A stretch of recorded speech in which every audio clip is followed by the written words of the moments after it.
हक जी समझो थोड़ो थोड़ो ताई फिरका समझाया 72 फिरका अखिन वारो एकड़ो 73 फिरको किया मां दोस्तन के बुधाया पियो त जलालुद्दीन रूमी रहमतुल्लाह अलैह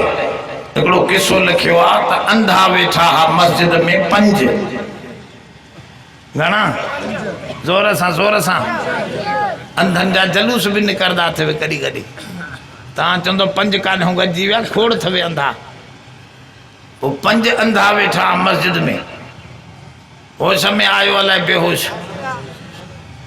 बाहरों हाथी एलिफेंट का आया एलिफेंट समझो था ना हाथी का आया घोड़ जो थियो त अंधन चो छाजो घोड़ा चो हाथी आंदो थन त अंधन चो साईं असा के भी देखारियो असे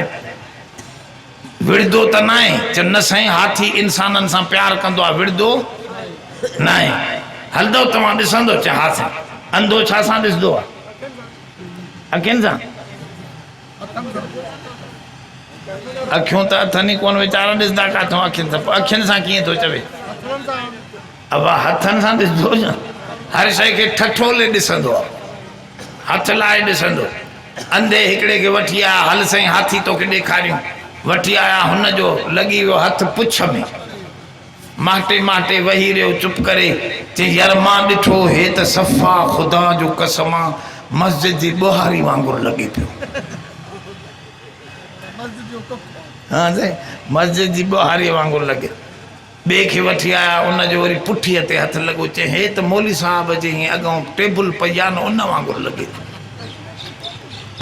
टे के वरी जंग में भाकुर जो पारायो तो हो चे पियो खुदा जो कसम हाथी त इया जी मस्जिद जो गोल थंबो हो चौथे के कनन ते जो हथ लगो तो हुन चो हाथी त माके सफ़ा छज वांगुर लगे तो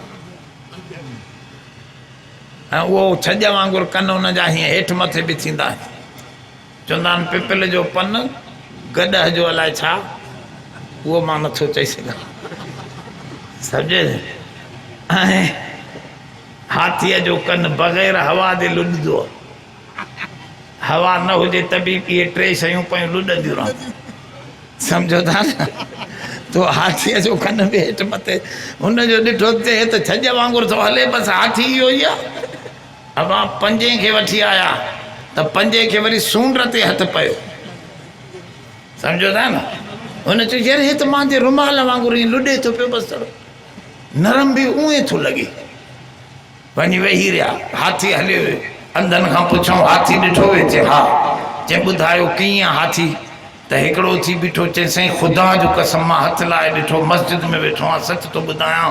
त हाथी थवे सफ़ा मस्जिद जे बुहारे वांगुरु ॿिए अंधे चयो साईं इहो वॾो हरामी काफ़र थी वियो अथव मस्जिद में कूड़ थो हणे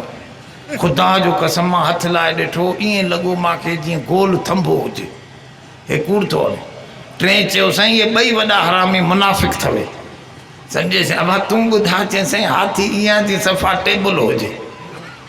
4थे चयो साईं ये 3 हरामी सफ़ा काफ़र थींदा था वञनि मस्जिद में कूड़ था ॻाल्हाए खुदा जो कसम हथ लाए ॾिठो छज वांगुरु हेठि मथे हीअं पर छज हुयो 5 चयो साईं ये सभई कमीना थी विया अथव गंदा माण्हू आहिनि तव्हांखे सही नथा ॿुधाइनि मां तव्हांखे सही ॿुधायां अब तू ॿुधा चई हेॾे अचो हे ॾिसो मुंहिंजो रुमाल वठी करे ॾेखारी चई हे ॾिसो हीअं हथ लायो साईं हिते हथ लायो ॾिसो हे ईअं ई थवे हाथी अची विड़ी पिया हिक ॿिए खे काफ़र जो फतवाऊं वॾो हरामी आहे हे अंधो हो चवे हो अंधो हरामी आहे सम्झेसीं वॾियूं गारियूं ॾिनऊं हिक ॿिए खे हालांकि इन्हनि हिकिड़ी शइ ॾिठी हुई इहे सभु शयूं हाथीअ में हुयूं ये सब शयूं जोर सां हुयूं पर हिननि जाहिलनि हिकिड़ी शइ ॾिठी अंधनि हिकिड़ी शइ ॾिठी इहो ई मसइलो आहे हिकिड़ो चए थो पीर सॼो दीन पीर असांखे असां पीर ॾिठो आहे न पीर फ़कीर ॾिठो आहे न असां कुझु बि न ॾिठो आहे इहो चए थो दीन नालो आहे सॼो पीर जो ॿियो उथी बीठो चए चरियो आहे अहल बैत चरियो दीन नालो अथव अहल बैत जो हे कारनि कपिड़नि वारो थो ताहूं करे ॿी शइ हुनखे सम्झ में ई नथी अचे, छड़ो आल बैत। हे वरी ॿियो अंधो। टियों वरी चए पियो छड़ो साहबा, असां नौकरूं साहबा जा, जानी छुटी चरिया हो, ॿी शइ ॾिसणी कोन्हे, साहबा, बाक़ी कुल दुनिया काफ़र। अंधनि जो जहिड़ो हले थो। टियों उथी बीठो, साईं अज़ीज़ुल्लाह ॿोयो, साईं क़ुरान खे ॾिठो, हदीस त हथ जी ठहियल आहे। चौथे वरी चयो चरिया अथवे, समूरे काफ़र अथवे, अहल हदीसूं असां छड़ो हदीस ॾिसंदासीं, ॿी शइ अबा दबदबाने हो हदीस ते गंढ ॾिनियूं बीठो आहे। चए थो हदीस हाणे ॾेखारे साईं, भिंडियुनि जी हदीस किथे आहे, हलाल लिखियल आहे, भिंडियूं हलाल आहिनि, भिंडियुनि जी अरबी बि न ईंदसि। बामिया चवंदा आहिनि भिंडियुनि खे, हा साईं इहा न ख़बर कोन्हे। भिंडियूं अड़े ॾेखार भिंडियूं, सभु हदीस में त ॾेखार भिंडियूं किथे लिखियल आहिनि त हदीस में हलाल आहिनि, नालो आहे भिंडियुनि जो। हा साईं पोइ तूं छड़ो हदीस। हे वरी हिकिड़ी ॻाल्हि बसि, दीन सॼो हदीस।